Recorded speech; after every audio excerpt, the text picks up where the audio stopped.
Hello, friends. I'm Proteus, and this is a pre-retrospective on Through the Omenpaths, or Pretrospective for those who like to anachronize things. First off, a little bit of an introduction. Who am I? I am a game developer, content creator, barely, Magic fan extraordinaire. What am I talking about? In case you're new here, I'm talking about Magic the Gathering, a collectible card game.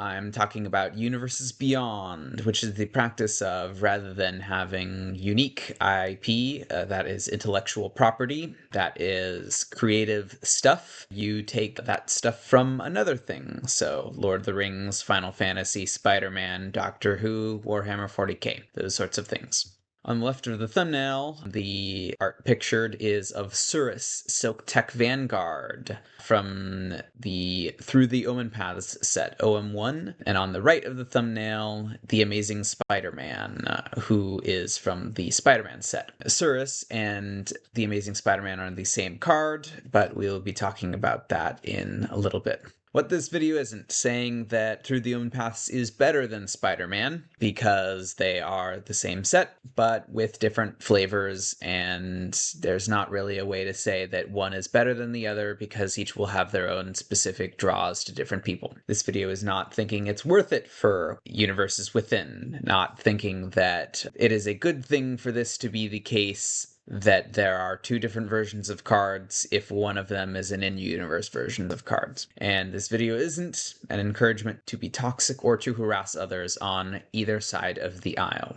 With that out of the way, how did we get here? They did not get the rights to use the Marvel IP online. So Wizards of the Coast, the people who made this card game, Magic the Gathering, did not get the right to use the Marvel IP in a digital card game. They only got it to use in a physical card game. I just put a third one on here. I'm pretty sure they don't have the right to use it in merchandise, but theoretically that might be possible. I haven't read their license agreement. So rather than schisming formats and having different formats, digital versions and physical versions have different cards available to them, like they have done for some of the previous Universes Beyond products.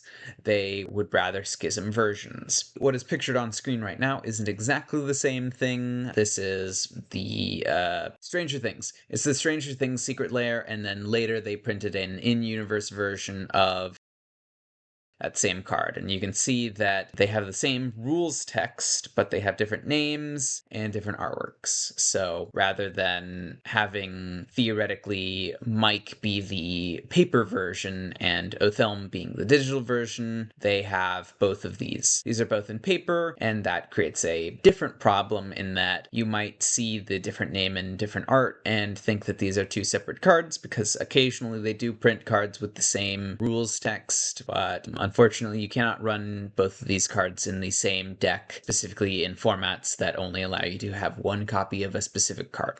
Anyways, more will come. This is not the last time we are going to be dealing with this, because every future Marvel set, of which there are going to be at least one other, we can assume, potentially up to 4 or 5 or 6, depending on what you think they'll do for the Infinity Stones, but we'll get to that later. Anyways, this is going to be something that we're stuck with. Maybe they will figure out a solution by the next thing, but I am not especially optimistic. So now we are going to go on to the set review. This is going to be a broad overview of the different parts of the set that I thought would be helpful to discuss. Thematically incoherent. What we have here is two different sets, of course, Through the Omenpaths and Magic the Gathering Foundations. Foundations is the last big set with multiple different planes in it, and I thought it would be nice to compare them. One thing is that while with Foundations it was relatively easy to determine the number of planes referenced and the number of cards in each plane, though of course I didn't have like a digital tool for all all of these, so these can be a little bit off, but for Through the Omenpaths, the numbers are even more off because the site I was using to look it up did not have everything tagged correctly, so I had to manually go and sort individual cards into the categories. But either way, you can see that while there are roughly 2/3 as many cards as Foundations, this is main set only. Oh,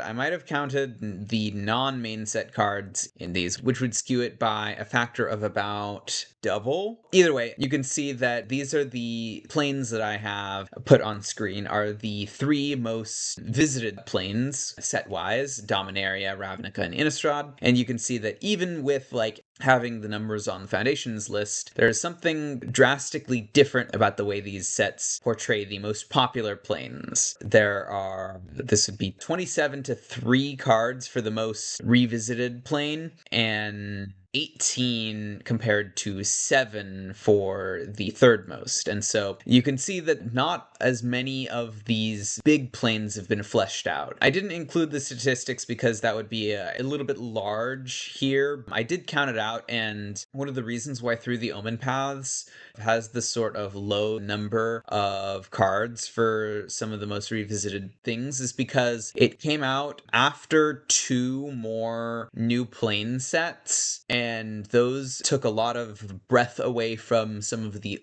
older and more revisited planes. So you can see that it roughly is that 3-2 split for the total number of planes referenced, but every individual plane is going to have less cards in general because it is slightly higher than that perfect thing. The perfect 3-2 split would be 20 planes for Through the Omenpaths. That all leads me to the conclusion that it's thematically incoherent. And just when I was looking through the gallery, it did seem like there were a bunch of different things that just didn't really resonate with each other, though that is touching on an issue that we'll get to later. New mechanics. There were 2 brand new mechanics that were introduced in Through the Omenpaths, and that is in web, or if you're playing the paper version of the set, web slinging, and mayhem, which is consistent across both versions of the set. Mayhem is basically, if you were to discard a card, you may, for the remainder of the turn, play it at any time you could normally play it from your graveyard. And in web is an alternate cost to playing the card. You can play it for its in web or web slinging cost by having the additional cost of returning a tapped creature to your hand. That's not to say that the minutiae of the mechanics are really what I want to discuss here. I really quite like Mayhem. It did not need to be changed to fit an in-universe setting, which goes to show how flexible it is. Mayhem is playing off of a previous mechanic called Madness, which the flavor of that was kind of that you were going mad and were able to draw from things that you had already forgotten or from memories that you did not have. And Mayhem is kind of drawing on that in a way by actually, now that I think about it, Mayhem does not seem to be that flavorful in-universe of a mechanic. When I'm thinking about it, it doesn't really have that same tie to being able to access things from not the normal place you would be able to access it from. So maybe it is not all that flavorful of a mechanic. Though that's, of course, not necessarily everything that goes into the quality of a mechanic. Just that is one of the major things that I focus on. Moving on to in web and web slinging, I don't particularly like this mechanic because, one, it is different in the 2 iterations. I would have liked to see one word that was consistent across both versions of the set. I understand the fact that they can't have web slinging on an in-universe card. This was originally Spider Senses, but it just goes to show how rushed this set was that they weren't able to make it go and fit within the broader context of Magic with the same mechanic. And I understand that that's partially just like a thing with Universes Beyond, but I think that they could have done something where they had a unified word for it, like Mayhem. But either way, I also just don't like the fact that, again, going back to that flavor thing, I don't really feel like it's that flavorful of a mechanic either, because if you think about it, you are, instead of spending more time and energy and effort to cast the spell, you are entrapping a creature in a web to cast it for a lesser cost. You could probably make the same argument about many other mechanics, but that just goes to show that when you're thinking about the flavor of how a wizard might be casting this spell, it is not a particularly elegant way of thinking about that mechanic. Anyways, moving on. Lack of lore. This is going back to these metrics that I have personally written down, but through the Omenpaths, they do not have that many ties to the broader lore of Magic. They only have 2 cards that reference named characters. They do have quite a bit of things that reference like the actual setting of Magic. They've done a reasonably good job of integrating the mechanics of a card into the setting that they have put there, but there are gaps in that. There are 38 cards that I, at the very least, as well as the however many people were editing the tags on Scryfall, were not able to divine what planes a card was taking place on. Some of these are like closer or farther away from being able to place them on one or a few specific planes, but 38 cards is a significant portion. It's about 20% of the set, and most of those are, of course, the spiders, which I do understand is going to be a hard thing to do, but overall, that much of the set just not having enough of a tie to the lore to be able to clearly understand where in the broader multiverse it's taking place just goes to show that there isn't a super big focus on lore, or if there was, it was not necessarily executed onto the fullest extent that it could have been. Moving on, we have the creature type discussion. So in that previous slide, you saw that spiders and symbiotes were the 2 specific creature types that I marked as being hard to pinpoint on where they were, but there's also a few other creature types that are noteworthy in that they are just really hard to place in terms of the setting of Magic, and that would of course be hero and villain. So there's not really a consistent through line with the heroes or the villains with what that creature type actually entails. You can understand that, like, hero might be someone who helps others and villain might be someone who harms others, but it's really not clear for quite a few of the cards. Like, you can see with Kraza, the Swarm as 1, pictured on screen, that this character doesn't look especially heroic, like they're doing anything heroic. I've placed this character on the plane of Eldraine because of the type of armor that they're wearing, with a red cloak is one of the consistent design motifs across Eldraine, but there's not really any of the key indicators of something heroic happening on Eldraine. There's not really like one of the enemy forces, like the red caps or the fairies. Not necessarily to say that the fairies or the red caps are villains. In addition, of course, there's the thing of spider human. I don't fault them for the way that they did this, in that it's a spider swarm in this case and a human, and you can see that there are a bunch of creative ways of making the spider people into in-magic things, but it's still jarring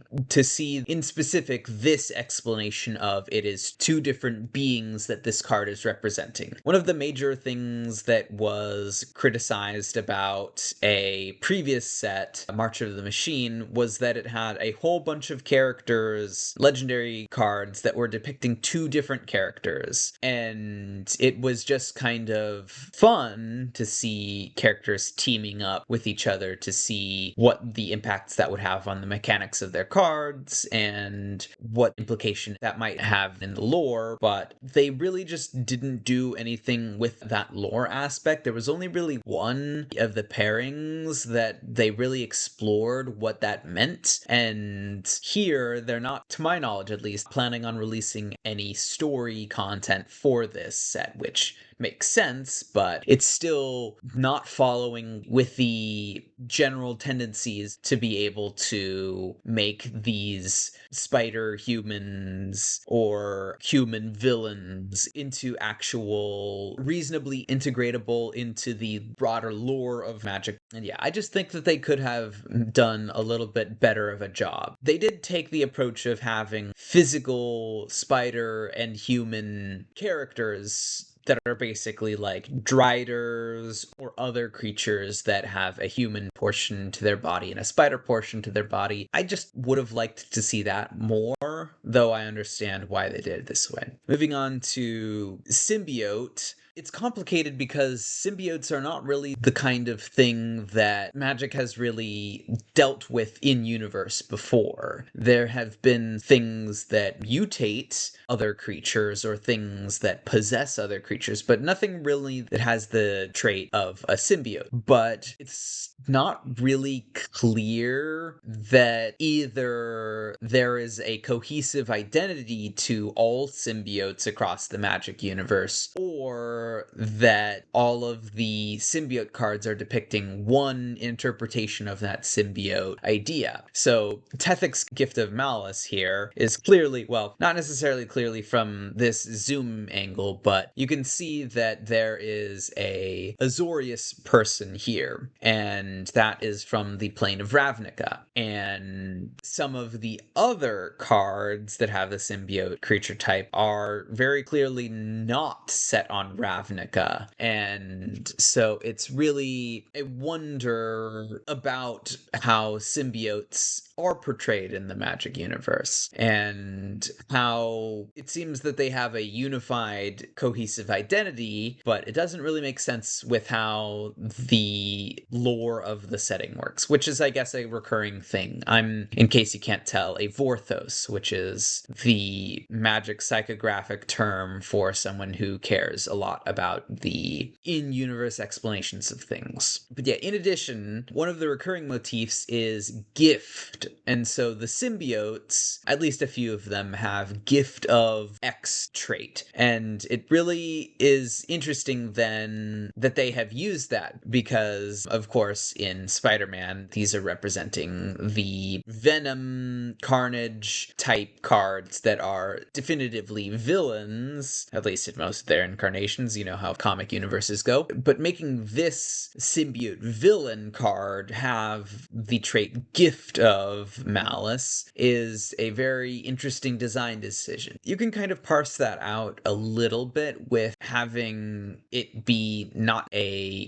good trait that it is a gift of, and you can see that this is probably not a consensual symbiotic relationship, if that makes any sense, but it's just interesting that they would choose to lean this way. And that kind of gets at the broader topic of the villains, and I suppose the heroes, going back to that discussion, but there's not really anything villainous about some of the villains. Like, in specific, Belior the Parched is kind of just depicting an elemental in the underworld, not necessarily anything villainous or evil to do with it. Just kind of, that's a creature type there for the fact of having a consistent creature type. Not that that's a bad thing, but it's just they probably could have made that card a little bit more villainous in flavor. Not to say that I would have it any other way. I absolutely love the flavor of Belior the Parched, but just it's interesting to dissect the way that they have approached these different problems. Next, we are moving on to the individual card section. First up, we have Confessor's Bindings, which, when you're looking at this, on first glance, it doesn't really make all that much sense. When you think about the idea of that name and art, Confessor's Bindings, you think of something that would restrict a creature or some other thing into not being able to take a specific action, like, say, attacking, blocking, or being able to activate its abilities. But that's not at all what this card is about. But when you dig a little deeper into to that, it makes some amount of sense when you're thinking about the exact terminology of confessor's bindings. So if you were to think about it like maybe this is a binding that is causing this goblin to be only able to tell the truth. And so the mechanics of paying a cost and drawing a card, gaining information out of something makes sense. And then not paying that cost maybe is the restrainee escaping from the bindings and you are not able to extract information from it. But then you go one layer deeper and then it's, why are you tapping creatures and treasures to do this? When you think of the flavor of tapping creatures, there's this mechanic called Convoke. It's essentially turning your creatures into things that can tap for mana for that specific thing. It's like creatures are helping out. They're expending their energy to help out with casting the spell. Or in this case, I guess extracting information, which is the part that makes more sense about this. But then there is the treasure aspect. Tapping treasures is a very specific thing that you don't see all that often. You often see sacrificing treasures. If you're bribing this character, then I suppose that makes sense. Tapping treasures just means that you are unable to sacrifice them to get their original effect. That is, get mana out of them. Which is, I guess, like investing your money into something that gives you returns. But it's a very odd card. And I don't think they quite hit it on the nail with the flavor of it. Moving on to the Terminus of Return. So this is a very odd card. You can clearly tell that this is meant to be like on the other half of it, an Infinity Stone. They changed it from Infinity Stone to Terminus Stone, which is a very odd choice of the word. I would have preferred that it not have two different typings for it. Like, I understand that eventually we were going to have different typings between the universes within a universes beyond versions of cards, like Astartes and Necrons don't necessarily fit into specifically any one Magic the Gathering creature type unless you wanted to get rid of those creature types or replace them, which is I guess what this is doing, replacing the Infinity type with the Terminus type. But with these sorts of changes, you're going even further and further away from having cohesion with the game. And if you were to eventually try to reprint these cards, you would not be able to, in all likelihood, be able to reprint the Soul Stone. You would have to reprint the Terminus of Return, which then you'd have two different versions of the card floating around that have two different types. And in this case, at least the second part is not as big, but Infinity versus Origin. Overall, the design of this card makes sense. It's like this dormant magical artifact that seeps magic that you can harness, and then after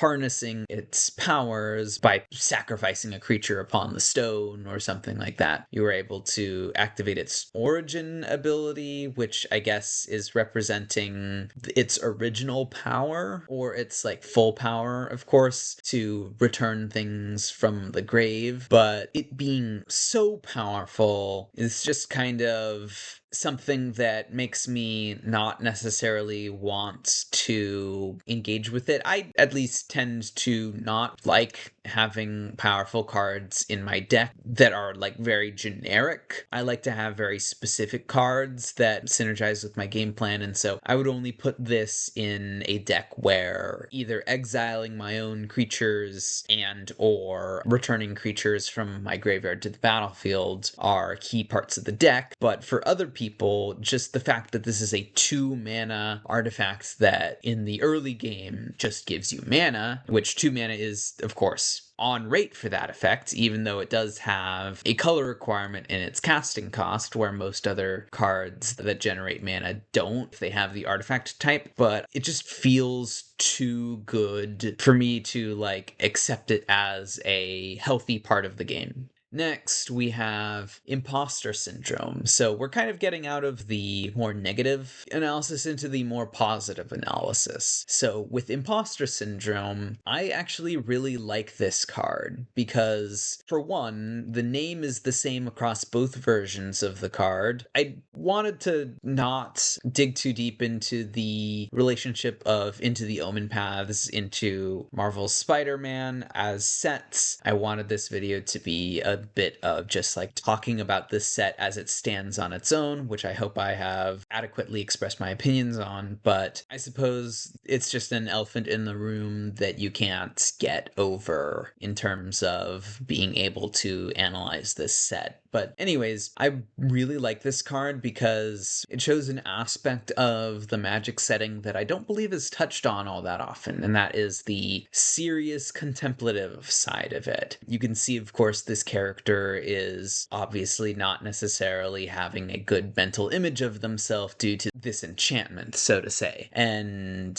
it really just has a completely different mood than most other cards that I have seen. Of course, not to say that there aren't these cards, but I just really want to applaud that they have been able to so accurately depict this emotion when it seems like most of the other products that they are making and the most of the other cards that they're making are specifically set on having a completely different emotion to them, either one of excitement and action or one of sadness and abject despair, or any number of more active things, whereas this one is a lot more reflective in it. And I just really prefer this mood to the other version of this same card. And the naming is just really on point, and even though this might not be depicting the specific thing like imposter syndrome is, when you have achieved something, you believe that you are not right to have that achievement, whereas this is something more of a negative body image, having something else be better than you. But we're nitpicking.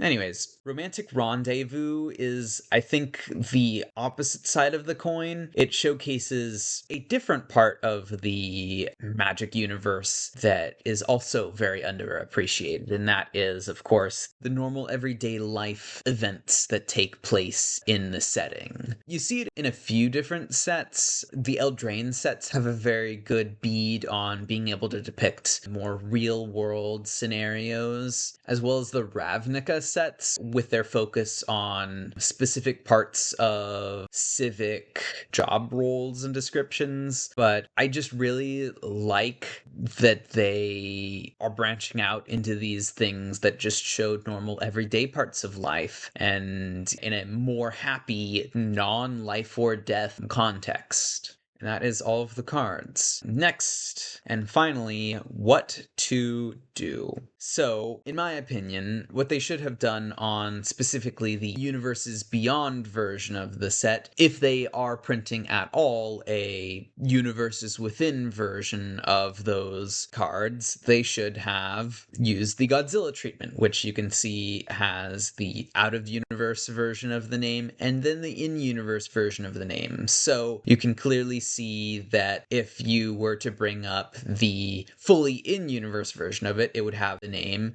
Zilortha Strength Incarnate. But I understand that they don't necessarily want to do this because it is a digital product versus a physical product, but I still think that having this here would go a long way in terms of being able to understand for players that these are the same card and not completely different cards. Next, in my opinion, look at the art of the cards you play. Don't just passively engage with them playing them to enjoy the cards better. Look for some of the little details. When I was looking through the card gallery to determine what plane these cards were on, I believe this is Egrix, I saw these merfolk in the background, which is something that I didn't actually realize were there until I took a closer look, and it really elevated my experience of the card because you can see here that Egrix is what looks to be protecting these characters, and so it really makes the flavor of the card click all that much more. And for the record, I believe this card takes place on Ravnica because of these triangular shaped head